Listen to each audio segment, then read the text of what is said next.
What is up, everyone?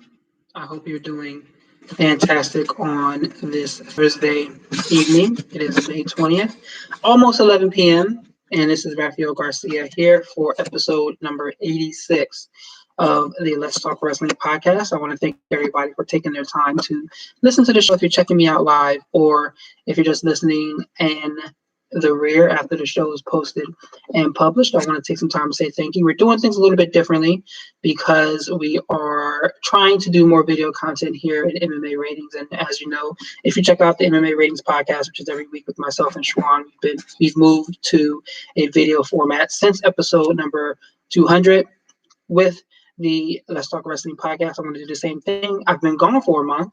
Had some health issues, was a little under the weather. Timing's been crazy. Things at work at the 9 to 5 have been crazy. COVID, mental health and all that good stuff. Haven't been in the best place to do some shows, but I'm back. And boy, did I pick a day in the week to come back, because we'll be talking about Velveteen Dream getting released. We'll be talking about the other releases that occurred this week. We'll be talking about AEW moving from TNT to TBS and getting a new show. What that impact will be. We'll be talking about Will Ospreay had to vacate the New Japan World Heavyweight title today with a neck injury, so we'll also be talking about that. But all in all, I'm just glad to be back here talking about pro wrestling. So we'll be doing all that and having a conversation about that probably for the next 45 minutes most. And before I do that, I want to thank you for listening to the show. And as always, you can check out all of our content over at MMAratings.net. That is our flag show where everything goes up. And you can find this show, the MMA Ratings podcast, which is every Wednesday now. Now we moved it because of this. I had to cover the pro wrestling shift in those channels. So I had to cover that. So the MMA Ratings podcast is now on Wednesdays. You can always check that out on YouTube, either one of our channels. You can hit myself or Shawana. I am at @rgarcia_sports across all social media platforms. He's Black Jordan Breen. You can find MMA Ratings at MMA Ratings.net on Instagram and Twitter. And you can also check out this show on all major streaming platforms, which include Spotify, Anchor, Google Podcasts, Apple iTunes, Apple iTunes, Google Podcasts as well, and Overcast too, and Breaker. So check us out in all those spots. So let's go ahead and jump right in. My phone's been blowing up all day. I hope it's not a booty call, I promise. But so let's go ahead and chat about a few things in pro wrestling. So let's start immediately with these WWE releases that have occurred. So this week, I want to take a step back because in COVID times, WWE did their first round of releases last April. And we knew that they did them around the time of their quarterly earnings report. And that release boosted some of their numbers. Last year, 2020, was their record-breaking year when it comes to driving revenue as a promotion. And they did this during COVID. And what's amazing is that they were already headed towards having a record-breaking year, but the COVID pushed them over the edge, and they even brought in more money than they expected, obviously because of travel expenses. Travel and production expenses were basically out the window. They didn't have to travel to any events, and they didn't have to and they had their own in-house production with everything being in the PC. Yeah, they took on some expenses when they moved to the Thunderdome, but at that point in time, it wasn't going to stop any of their revenue-generating success from 2020. And they still did multiple rounds of roster cuts. We remember the first ones in April where people like Leo Rush and Rusev were cut.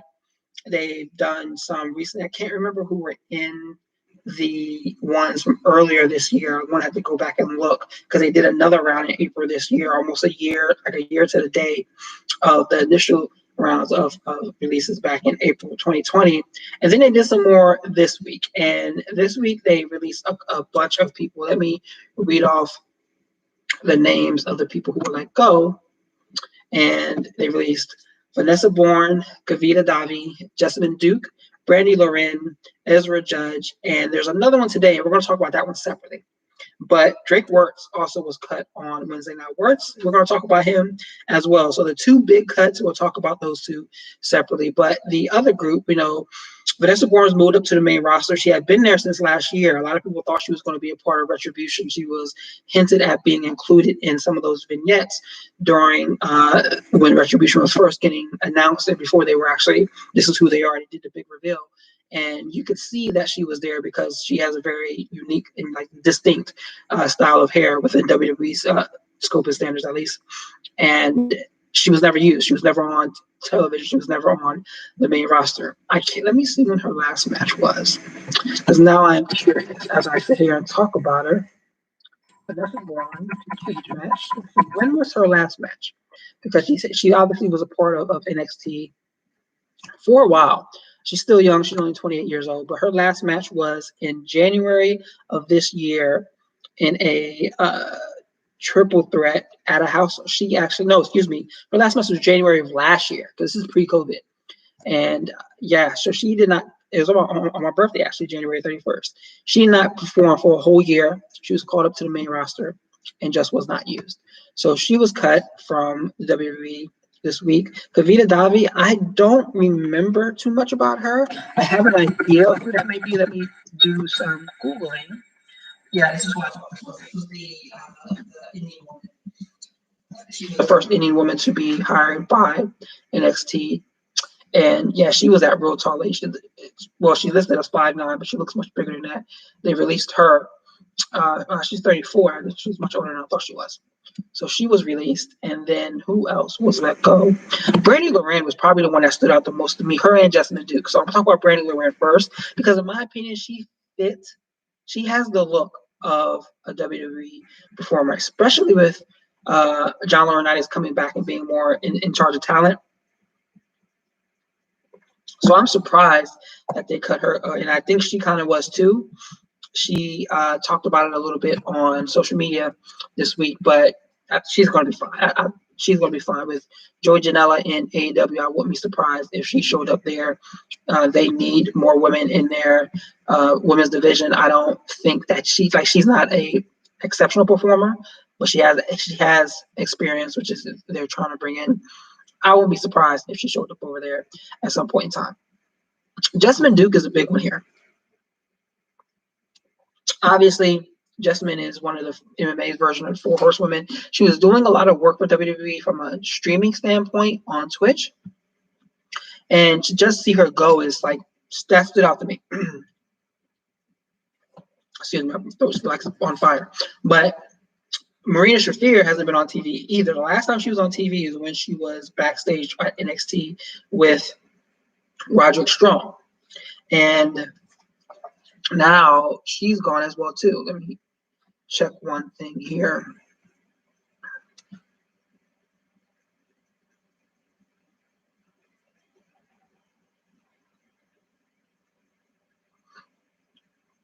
But they had the opportunity to do that for her Horsewoman storyline since they brought Ronda Rousey into the organization, but they did not do so. And with news of Ronda being pregnant, there's no telling if or when she'll return to the WWE. So seeing Jasmine Duke get cut, though, still kind of stood out to me. I thought she would be around. I thought they would do something with that group, maybe at least something with her and Marina Shafir. She competed. Did she compete? She wasn't in the Dusty Classic. No, Marina was. But yeah, that was another one that kind of stood out to me. Ezra Judge, I haven't seen too much of him. He actually is pretty funny. People are talking about him now because him and Drake Wirtz almost got into an altercation. So those are the talents that got released. That's the talent that got released. But let's talk about Drake first, because he's been in the news for all the wrong reasons. The last year or so, he's become a heavy QAnon supporter and just spreading the most false information you could possibly find. Sean Ross Sapp, Raphael released a lot of information about back news stories that are being told about him. But even before his release, you saw a lot of headlines where he was pretty much making an ass out of himself with this QAnon nonsense and following behind it so much. He's been radicalized in like the most dangerous of ways. And there were people backstage who were not comfortable with being in his space and in his presence. There were individuals, sorry, I'm trying to adjust my light a little bit. And there were individuals who didn't have any good thing to say about him. And if you saw some of the things he was saying on some of these live streams, he has been,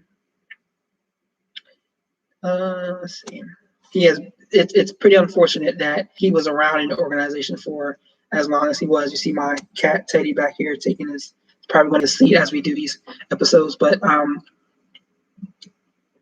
Drake Words was finally released. I don't think he'll be involved in professional wrestling in any way, shape, or form. Don't be surprised if you see him become probably a forefront member, a vocal member of QAnon even more going forward. But you hate to see it, but man, like he was completely radicalized in the worst of ways. And then today, the big news, the big release came with Velveteen Dream being quietly released. And I don't even know if WWE has acknowledged his release in any shape or form. But yeah, where do you start with that? Obviously, when the Speaking Out movement started last year, Dream was mentioned, but he was mentioned because there were multiple allegations of him doing indecent things. I'm not going to say what he said because there's never been any arrests, never been any warrants or any official charges placed against him. But there were allegations about him that came out during the Speaking Out movement, and he became almost a hot topic. Like people were vehemently angry anytime they saw him on TV. His last match was in December against Adam Cole, and he hasn't been on television since. He was actually backstage on Monday Night Raw a couple weeks ago, and people thought he was going to show up on Raw, and it didn't happen, obviously, but he was quietly released today. And the WWE has been getting asked questions about him for a while now. No one has ever answered them. They said that they did an investigation into the allegations towards him, but they never found anything. But he is out of the organization. And Patrick Clark, man, he had it. I remember watching people talk. I remember the first time I saw his gimmick. I was kind of worried about it because I'm like, can WWE do this? Can they do this right? And can they give this gimmick justice? Obviously, it's like it's a playoff prince, and it's an exceptional gimmick. He does it so well. But as you hear about the issues that he has and how much of he didn't seem like someone that fit in with the rest of the crew backstage, at least that's what we're hearing and reading now. He was really to himself. He was really kind of, I don't want to say antisocial, but he wasn't like someone that was so wrapped up in everyone else.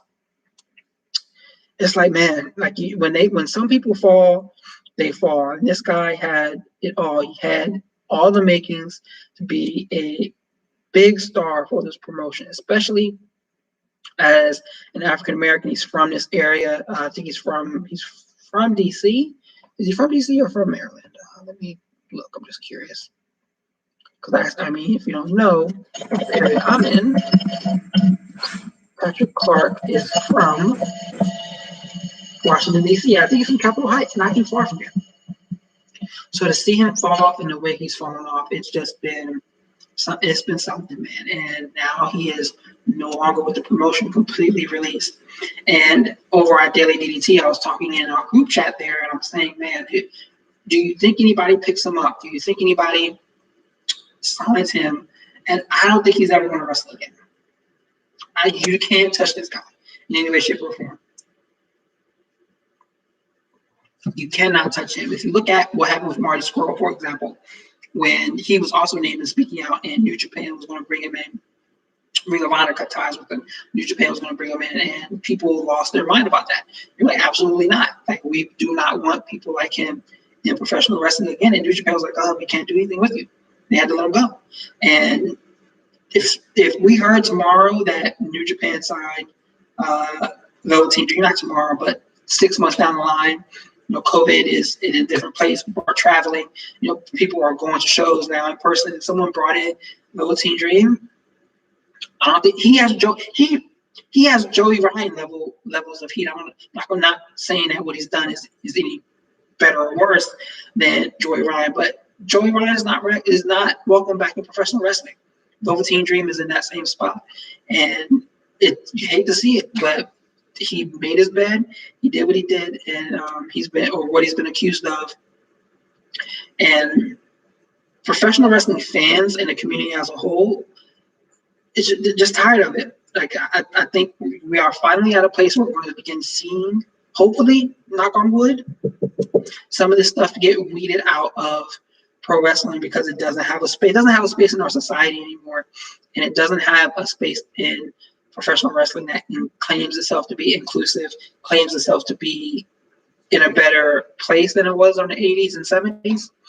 So yeah, but Patrick Clark, Velveteen Dream, was released today after months and months of people calling for him to be released from the organization. So it is finally done. All those individuals were released this week. And looking at the whole list, I think Brandy Loren will be fine. Like I said, I expect her to go over into AEW. Ezra Judge and Vanessa Burns, whatever's next for them. I mean, it's interesting because I wrote about this a couple months ago, but Tay Conti has been killing it in AEW, doing exceptional. Especially these last 6 months, 5 months. And the conversation has really been whether or not WWE missed on her because she was in NXT for an extended period of time, and they never really did anything with her. I wrote that I think that is not the case, that she's not an example of someone that they missed on, because if you look back at what the women's roster was today, or was that day when she was there in NXT, I mean, Asuka was there for a while. Io Shirai was there. Kairi Sane was there. They had Bianca Belair coming up there. They had Rhea Ripley coming up there. I think they brought in Toni Storm around that time. I think Tay Conti was in both Mae Young Classics. I think she advanced past the first round in the second one. But look at the rosters they had in the Mae Young Classic. Most of those women were there. Dakota Kai, Tegan Knox, Shayna Baszler. All of these women were in NXT while she was there, and she wasn't at the top of the ladder. You see this so many times in professional sports where you have someone who's further back on the depth chart. They're good, they're solid performers, but they're behind someone like a LeBron. If you look at Io Shirai, you look at Tay Conti.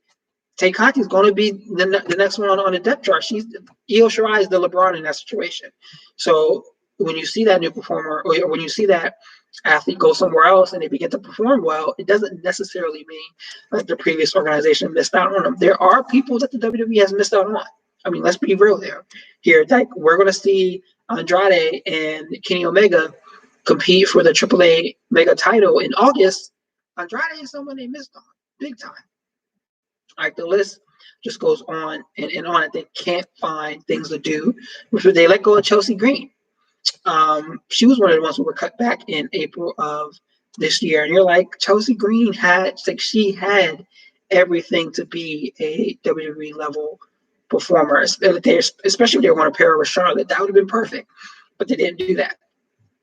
So yeah, I think Vanessa Burns will be fine. I'm interested in seeing if she'll continue wrestling. She's only 28; she's still young. So let's see if she keeps performing and if she finds her way into another promotion. Impact has a great women's division. Excellent women's wrestling there, tag team and singles wrestling, so she could end up there as well. Stardom is there. There's so many different organizations. Ring of Honor is trying to build up their women's roster. Again, you can go over to Daily DDT, where Ian Goodwill, this is last name, wrote a piece about that, so you can check that out as well too. But another round of cuts, and I think that this is going to become the norm as WWE is. I've been meaning to write about this. WWE is not a professional wrestling industry. They're not a professional wrestling machine as they once were. They're a content creation organization, and they're going to continue to look for ways to cut costs, to maximize revenue, and that means cuts. That means cuts every year. So like, let's see what that looks like in the future. Not all of these were actually cuts. Some of these were individuals not re-signing a new contract, like Alexander Wolf. Alexander Wolf, he was on NXT this week. Had a match with Killian Dane. They got beat up by Imperium. Was cut the next day. His contract was supposed to end on June 15th. I think he tweeted about that. So it's like, well, they weren't going to re-sign you, so they just basically made that no. So yeah, that's I wish the best to all these individuals who were released. And let's move on to our next topic because we are talking AEW. And these guys have some really positive news. This week is funny, I'm not actually talking about any matches or any segments from the shows. I'm talking about news, which I enjoy. That's my background. But AEW has some pretty interesting news on Wednesday as well. Because,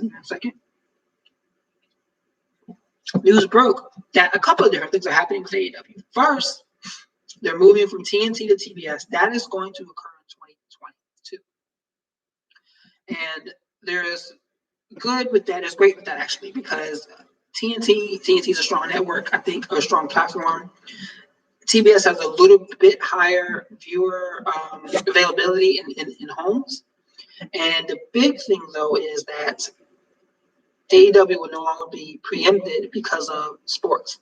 As you know, like the NBA on TNT is a big deal, especially now with the playoffs beginning. And they will. I think they're going to be preempted a couple of times during this playoff cycle. I think they had the next Friday, not tomorrow, but next Friday. They are not going to be on Wednesday. They're going to be on Friday of next week before Double or Nothing on the 30th. And preemptions like that will not occur any longer because they'll be on TBS, which is a good thing for the organization, for AEW as a whole, because you don't have to worry about shuffling to a new night or a new smaller platform like you see that happen on SmackDown more often, a couple of times a year, where they're on Fox, but then they got to get bumped to FS1 for preemptions. So that will no longer happen with AEW. Another good thing that came out of this news is they're adding another hour of first run wrestling content. Now, this begins in August. I think August 13th is the date that is going to occur, but they're getting an additional hour-long show called AEW Rampage. Now, it's a Friday. So when I heard that news, my first thought was they're having a show on Friday, so they're making it a point to go flat out against WWE. They're smart. Their show is going to be at 10 o'clock.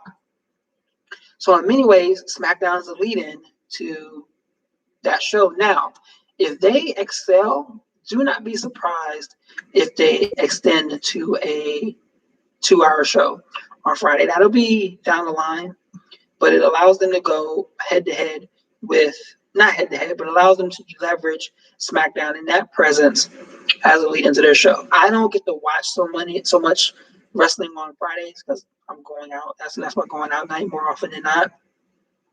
So I know, but when I'm home, I intend on watching that. I know a lot of people who do. A lot of people over at Daily DDT, they never miss SmackDown. Dina never misses 205 Live. So are they going to pull her away from that? But this is a good move for that organization, and I'm happy for them because more wrestling is better for everyone. Yes, more for me to cover here, more for me to cover over at Daily DDT, where I get paid to cover content, pro wrestling content, but more time for people on the AEW roster to get reps. And the better that they get with those reps, the better their matches are, the better, more quality content they can give all of the viewers. It's another place where performers can, like Brandy Loran, like Vanessa Bourne, Ezra Judge, can go find a new opportunity to continue professional wrestling, continue being a professional wrestler, and continue getting paid. We as fans need to be pleased when we see this growth. I don't know. It's unfortunate that the wrestling community is so toxic with either you like AEW, you don't like anything at all, or you like WWE, or you don't like anything at all, you got to bash the other. We got to get out of that. And I always think of it to myself, like imagine if there was one video game console. Imagine if we just had Xbox or if we just had Nintendo.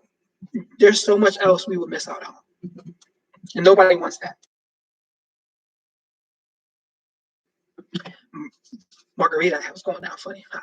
Friday night, like I said, well, today's Thursday, but I'm on Friday, but whatever. But if there was one video game console, nobody would want that. If there was one movie studio, we have the same exact movie every year on their schedule based on what they want to do, nobody want that. Think about WWE. They've been the premier organization in professional wrestling for, what, 2 decades now?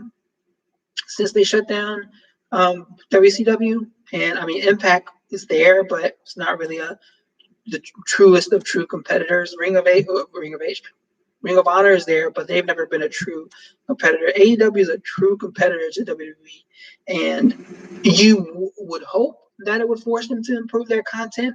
Unfortunately, like as I mentioned a couple of seconds ago, they're in a content creation business, so they're not in the business of creating quality professional wrestling, except on Tuesdays. If you're not watching NXT, I believe you are missing out on quality professional wrestling every single week. Monday and Friday, Monday you can definitely skip. Friday, those shows are better. I watch them after they air, but most people have very good things to say about SmackDown and those weekly shows. I don't always catch them because I'm usually out, or at least in the pre-COVID times I was out. June 11th, when DC opens back up, I'm going to be back out in these streets, so I'm not going to be watching SmackDown as much. But still, you want to have more competition in professional wrestling and in anything, period, because it creates diversity, it creates choice, it gives you an opportunity, it gives you more opportunities to find more things that you enjoy. The same thing should be said here for pro wrestling, and it's good to see AEW get these benefits. They've also announced in this press release that there's going to be quarterly TV specials, something like the Saturday night events that WWE used to do back in the day, which is great. These are not pay-per-view events, so you won't be paying like we're going to pay for Double or Nothing. I don't even know. That's probably going to be $50 out of my pocket to take care of that. So it is what it is. But we'll be those will be fun to watch as well, because you know that they give us good content week after week. When they have specials come around, you know they're going to blow them out the water. So I'm looking forward to that as well. I think that starts next year too, when they move over to TBS. But AEW's been killing it. How can I put this? I enjoy their shows. I enjoy their weekly shows. There's some pieces of them I don't enjoy as much. I like NXT a little bit more on a Tuesday to Wednesday comparison. There's just some things about AEW I don't like, but that doesn't mean that they're not good. I've always said time and time again, there's people on the AEW roster that when they're on TV, I'm going to turn to watch them compete. I'm going to watch Pac. I'm going to watch Kenny Omega, Ricky Starks, even though he's out with his neck injury. I'm going to watch him. Moxley, Eddie Kingston, Ray Phoenix, even Jungle Boy's getting there now. Big Swole. I like Serena. I met Serena Deeb and Velvet's and Red Velvet had on Wednesday. Go back and watch that. I will probably be talking about matches of the week at some point in time to go catch. As a preview, this week's match of the week, Red Velvet versus Serena Deeb. Go back and watch that show. Over that match from Wednesday. Those two ladies killed it. But there's a lot to like in AEW. I don't like all of it. I don't like the cliquish piece of it where, you got to be up on all these BTE jokes or the other stuff that you may not catch, or if you weren't watching Being Elite 3 years ago on this specific day, you may not get this joke. That's just not really for me all the time, but they are doing an exceptional job in that. And I enjoy the content. I make it a point to be home on Wednesday to watch. So yeah, this is good. I'm going to enjoy it as a pro wrestling fan, as a pro wrestling, I guess, media member, maybe. I don't know. But more wrestling content is better for me. I will partake. So the last topic we're going to talk about today was more news that broke this morning. This is coming from New Japan with Will Ospreay. And it's funny because the last episode of the Let's Talk Wrestling podcast I did on April 4th was talking about Will Ospreay winning the New Japan IWGP World Heavyweight title. He won it that Sunday. And on April 4th, I was talking about on that episode. Now we're back on May 20th, and he had to vacate the title. News broke this morning from New Japan. They posted it on their social media channels and on their website that he has suffered a neck injury, and he is going to have to vacate the title because he needs to get treatment on that. He's going back to the United Kingdom to get some to be seen and get treatment for that. And they don't know what the timetable will be for his return. And I've been seeing it on social media tonight and later in the later hours of the day. Tonight as well, that they think the injury came during his match with Shingo, and there's two big moments where I don't want to say he didn't get dropped on his head, but there's one moment where him and Takagi go through tables on the outside, and it doesn't look so good if you're someone that has neck issues, but his neck is hurt. He has vacated the title, and he's no longer the champion. He held it for about 41 days, I think I read this morning. But that news broke, and I'm wondering where do they go to next? What do they do? Because I even wrote about this, or I didn't write about this. I talked about it on the last episode of the show. But I was expecting Kota Ibushi to be a long reigning champion. That his victory over Jay White, Tetsuya Naito and Jay White at Wrestle Kingdom felt like a coronation moment. It felt like this is his time type of moment. And to see him just lose the belt to Ospreay and then go away didn't feel right to me. And regardless of the fact of if I'm a Kota fan or not, yes, Kota Ibushi is my dude. I wish I looked like him, like Jack, like that too, but I don't. But it felt weird seeing how they took the title off of him, and I'm wondering if they're going to go back. Because I am probably going to have someone at the end of the DDC write about this, but who do you really put the belt on now? Because you have Kota there, but you kind of pushed him into, I don't want to say obscurity, but he's not where he was when he won the title. You have Hiroshi Tanahashi. You can always go to Tanahashi. You can always go to Okada. I think they're going to put the belt on Shingo. That's where I think that they should go. Me personally, I thought Shingo was going to win the New Japan Cup. He was my pick. But they went with Will Ospreay at the end, and then him and Ospreay and Shingo had an excellent match a couple of weeks ago. 45-minute classic. It's a match of the year candidate. It'll be on everybody's list when we're having that conversation in December and January of this year. December this year, January next year. It'll be on everybody's list. It'll be top 3 on everybody's list, I guarantee you. But I was surprised. Well, in that match, I knew they were going to have Shingo win, but I thought that they were going to have Shingo win the cup, but they did not. So I would not be surprised at all if they put the belt on him and let Shingo have a run. He would be a legit champion. That dude, Shingo can go. Like, he can go. And I would like to see him get a run at the top and see what that looks like for him. But, I mean, outside of that group, where do you go? There really isn't anyone else. Voices of Wrestling has been talking about this a lot, and they mentioned it today, but New Japan hasn't felt the same in a very long time, and they're attributing it to COVID, forcing them to stop and start and having to kind of manage what they can and can't do. I think Japan is going through another series of issues with COVID-19, so much so that I saw that there's now an official recommendation to cancel the Olympics this year, and I don't think that they will. I think that they're going to go forward with them for better or for worse. But if they're struggling, if they're continuing the struggle, that will impact New Japan at some point. So I'm not quite sure what that will look like, but this promotion needs some type of boost, and that boost was Will Ospreay. Whether you hate him or if you despise some of the accusations that came out about him from speaking out, if you despise the way Bea Priestley was kicked out of the Empire, all of that stuff, valid reasons. But the man can go. The man can go between the ring, between the ropes from bell to bell. He's one of the best wrestlers in the world. He's been putting on a wrestling clinic for the last 4 years.